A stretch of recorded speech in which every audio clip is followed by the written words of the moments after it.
Hem escoltat a la ministra Montero explicar-nos les mesures que prendran l'Estat per tal que els bancs no ens traspassin aquest impost que es van inventar ahir, que el que farà és treure diners dels beneficis del banc, i faran que els bancs no ho traspassin a nosaltres.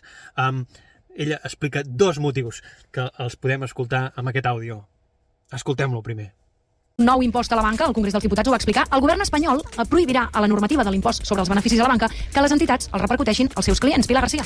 Doncs això ho ha explicat la ministra d'Hisenda, María Jesús Montero, al planta baixa de TV3. Si lo aplican sobre el ciudadano, a su vez tendrían mayores beneficios y a su vez tendrían que pagar más. Es decir, que la propia concesión del impuesto no le interesa a estas empresas el repercutirlo, pero en cualquier caso se prohibirá en la propia norma el que no vaya directamente a que después se pague por parte de los ciudadanos. A més, Bé, el que ens intenta explicar la ministra Montero és que els bancs no ens cobraran aquest impost per dos motius.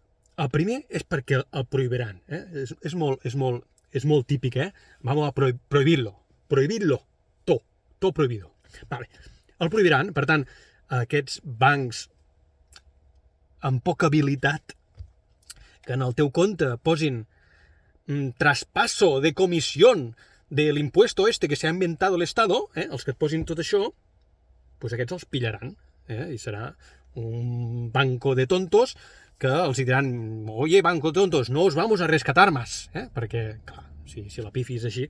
En canvi, un banc que tingui una mica de processador mental segurament decidirà posar un altre tipus de comissió, comissió Pepita, i dirà comissió Pepita i te la cobro i ja està. I per què? Perquè et cobro comissió, i si no t'agrada doncs te'n vas a un altre lloc. Si tots els bancs ho fan, doncs a tot arreu tindràs la comissió Pepita i ningú podrà demostrar que aquella comissió és per culpa de l'impost magnífic que s'ha inventat a l'Estat. El segon motiu que dona la ministra és gairebé esgarrifós.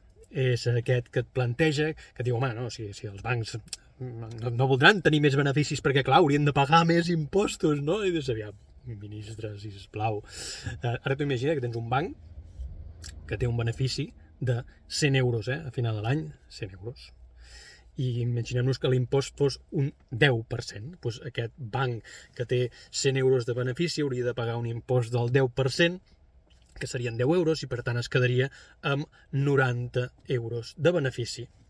Segons la teoria de la ministra, un banc que pogués tenir 1.000 de benefici i pagar aquest mateix 10%, i per tant 100 euros, no voldria pagar 100 euros d'impost, ni voldria tenir 900 de benefici, preferiria tenir 90 de benefici, no? Deu ser el que li passa amb ella, que prefereix guanyar 90 que 900.